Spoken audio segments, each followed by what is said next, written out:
Muy buenos días.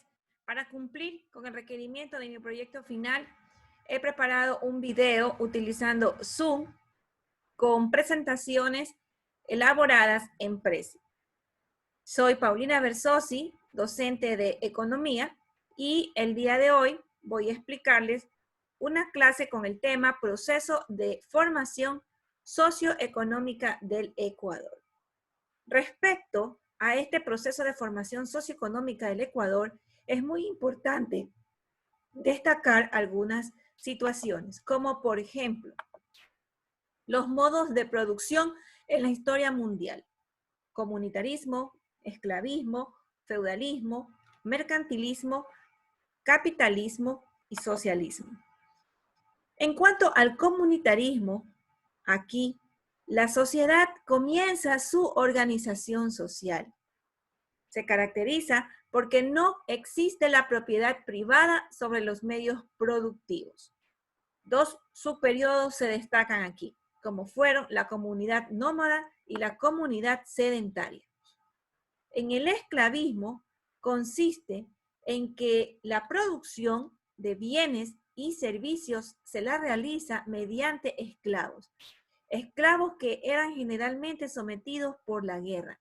Aquí hay existencia de la propiedad privada de los esclavistas sobre los esclavos. Por lo tanto, existe contradicción de clases. En el feudalismo hay existencia de la propiedad privada de la tierra por parte de los señores feudales y de la misma Iglesia Católica. La relación de vasallaje por la que se instituían obligaciones mutuas entre un señor y un vasallo era ente primordial aquí en este modo de producción. Hay contradicción de clases. El capitalismo se caracteriza por la existencia de la propiedad privada de los medios de producción, y las relaciones productivas se dan entre quien tiene el capital, representado en dinero, en tierras e industrias. Hay contradicción de clases entre los capitalistas y los obreros. El socialismo, este modo de producción, se caracteriza porque no existía la propiedad privada de personas naturales o jurídicas sobre los medios de producción y, por lo tanto, no hay contradicción de clases.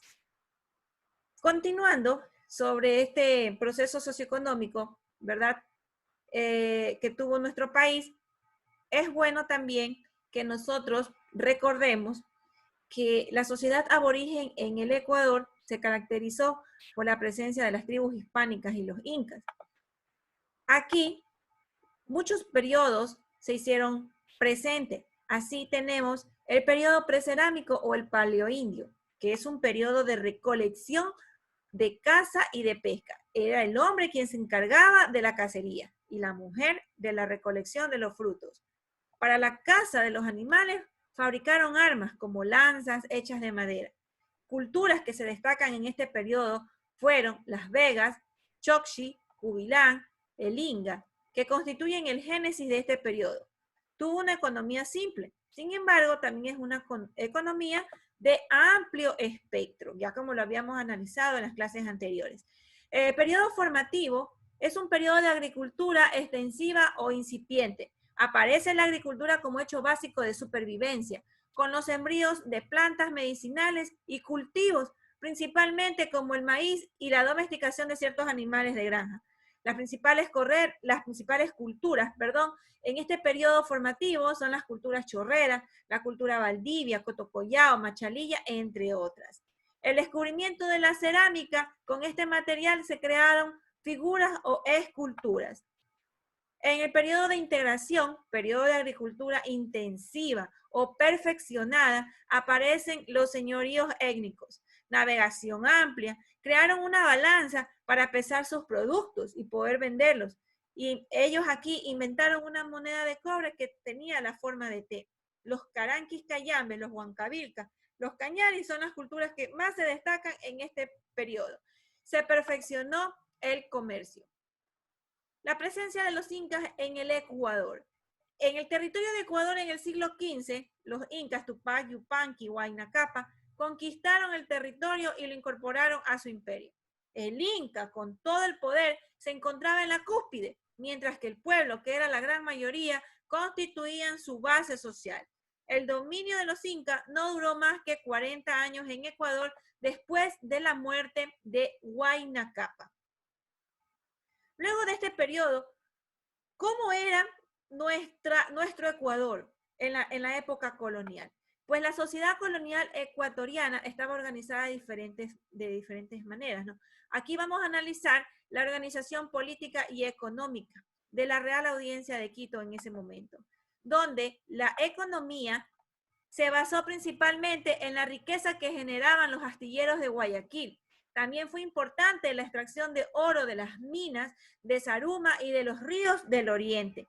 La elaboración de sayas y bayetas que con gran habilidad tejían los indígenas del centro de la serranía, y había exportación ya de cacao. La coerción como fuerza estructurada del sistema de ciudades, vemos aquí nosotros cuatro cosas muy importantes, ¿sí? Cuatro maneras, cuatro modos, como fueron las encomiendas, las mitas, los obrajes y los concertajes. ¿Qué eran las encomiendas? Las encomiendas no eran otra cosa que entregar a los conquistadores y colonizadores grandes extensiones de tierra junto con los indios. Los obrajes, en los obrajes trabajaban los indígenas, hombres, mujeres y niños, en un rígido y extenso horario de trabajo. Las mitas consistían en la obligación que tenían los indígenas de trabajar en las minas de oro y de plata de la corona. Y los concertajes enmascaraban un sistema de servidumbre y esclavitud que era el eje fundamental del sistema de la hacienda.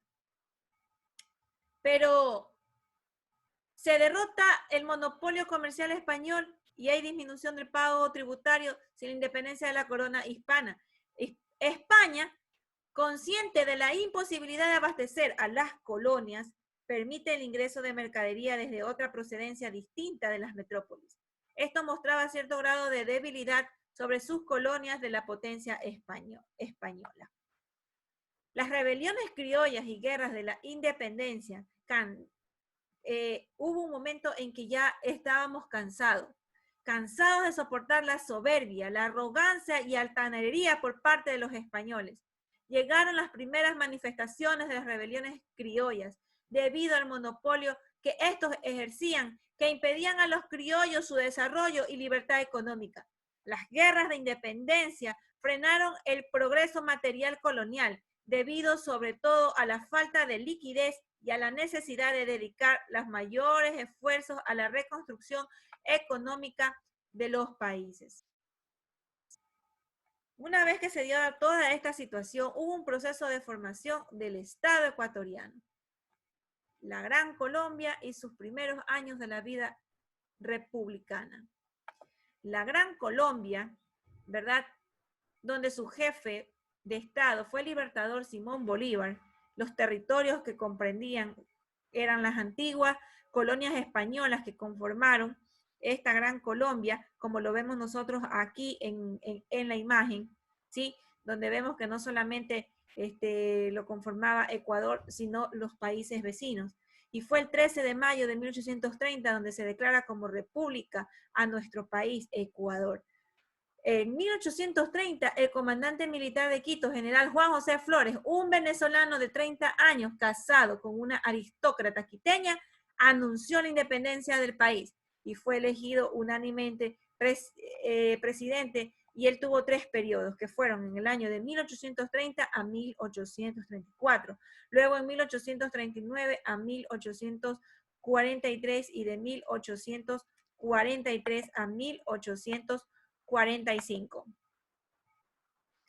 Eso por el día de hoy, queridos estudiantes, en cuanto al proceso de formación socioeconómica del Ecuador. En el aula virtual respectiva, ustedes tienen un cuestionario de preguntas que debe ser respondido hasta el día de mañana a las 12 de la noche.